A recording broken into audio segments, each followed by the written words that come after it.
There are moments in life where the universe just hands you something. No planning, no scheming, just fate dropping a gift-wrapped opportunity right into your lap and whispering, "Your move." I was 25 years old, standing in the lobby of a building I managed, when I looked up and felt my stomach do something strange. Not fear, not anger, just this slow, quiet recognition. I knew that face. And judging by the look spreading across hers, she knew mine too.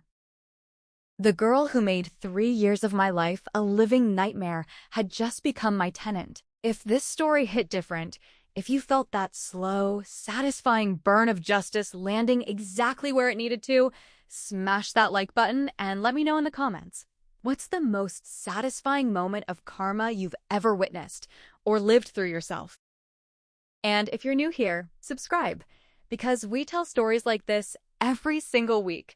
And trust me, you don't want to miss what's coming next. If you've ever been counted out, talked down to, or made to feel small by someone who had absolutely no right to, this story is for you. Smash that like button, hit subscribe, and stay with me, because what happens next? It is deeply, deeply satisfying. Let me take you back. Not to the lobby, not yet. First, you need to understand who she was, and more importantly, who I was, before any of this happened. High school is brutal in a way that adults like to minimize. They say things like, "Those are the best years of your life," or "Kids will be kids." What they don't say is how a single person can make an entire chapter of your life feel like a war zone. She wasn't the kind of bully who threw punches. No, she was smarter than that. And somehow, that made it worse.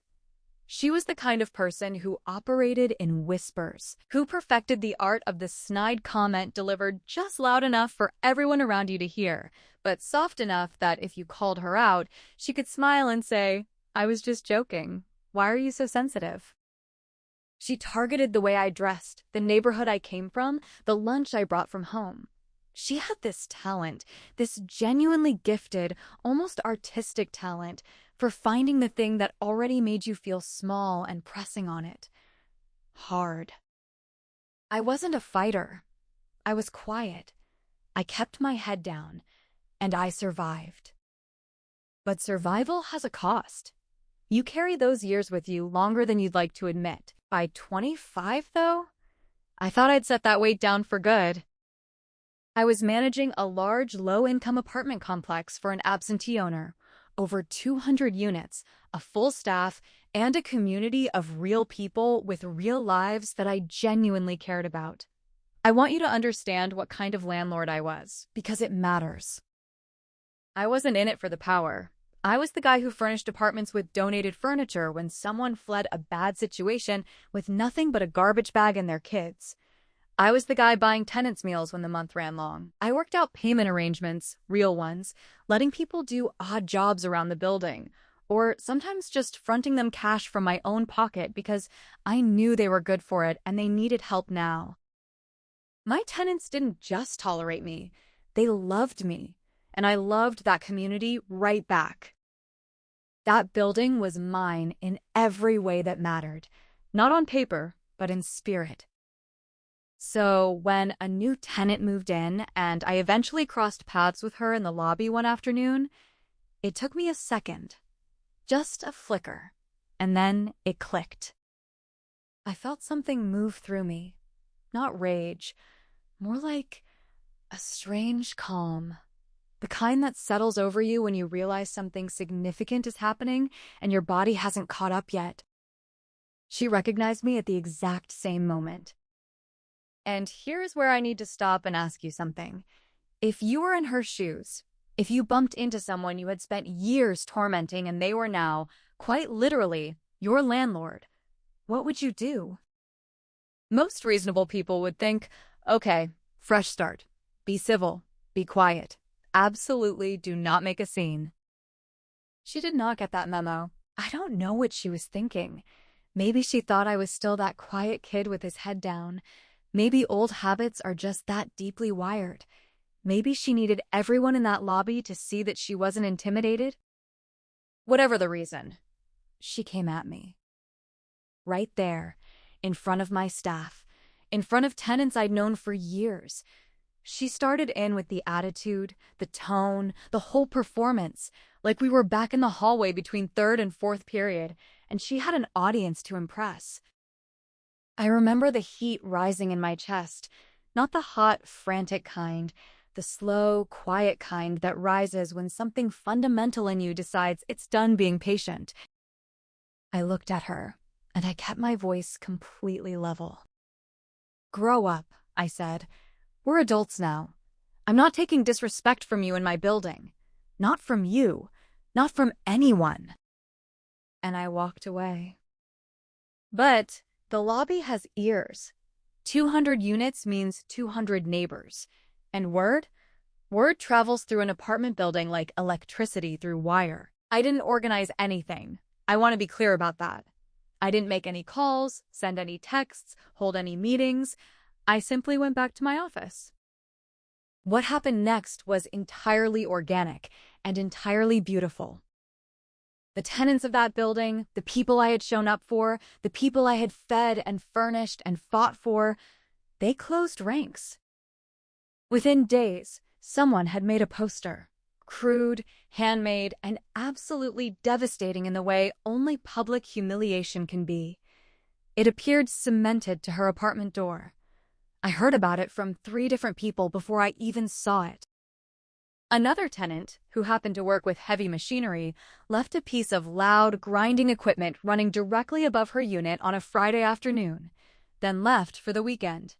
The whole weekend. When she walked through the common areas, voices called out from doorways. Not threatening, just relentless. A Greek chorus of 200 people who had decided, collectively, that she was not one of them. I stayed out of it. I managed the building. I did my job. But I won't pretend I wasn't aware of every single thing that was happening. She had walked into a community and tried to use the same playbook she'd always used. Intimidation, performance, making someone feel small in front of an audience. What she didn't understand was that she'd walked into my community, and these people didn't need my instruction to know how to protect one of their own. 2 weeks in, there was a knock on my office door. I opened it, and there she was. Gone was the performance. Gone was the attitude, the audience, the armor. She looked exhausted.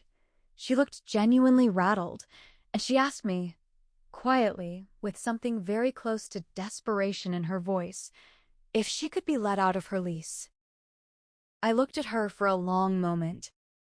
Part of me felt something almost like sympathy. Almost. Because what was happening in that building was escalating, and I genuinely didn't know how much further it would go. And I had a responsibility to everyone in that building, including her. So I said yes. I let her go. But I'm not going to stand here and tell you I was completely above it all. Because moving day came, and moving day was my moment. The movers showed up on time. The truck was outside. The boxes were packed. Everything was ready to go. There was just one small problem. I couldn't find the elevator key. Funny. Now, this is a big building. A big, many-floored building. And without that elevator key, every single box, every piece of furniture, every last item she owned had to go down the stairs. By hand. One trip at a time. I was in my office. I heard her before I saw her. The kicking started first, the flat-footed slamming of her shoe against my office door, that frantic, furious percussion of someone who has completely lost their composure. Then the screaming. Then what I can only describe as a full adult tantrum in the hallway of a building she was no longer welcome in. I opened the door. She was red-faced, shaking, absolutely unraveled. And I just looked at her. I didn't yell. I didn't gloat out loud. I didn't say a single word. I smiled.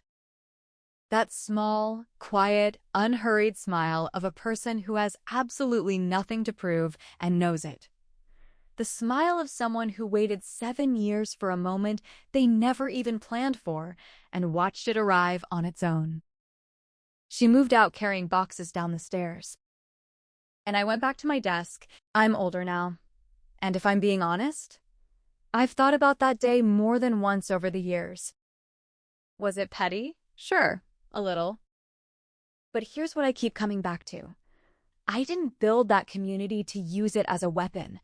I built it by showing up, by caring, by being the kind of person who gives more than he takes. And when something unjust walked into that building, that community responded. Naturally, instinctively. Maybe the real revenge wasn't the elevator key. Maybe it was just becoming someone she could never touch again.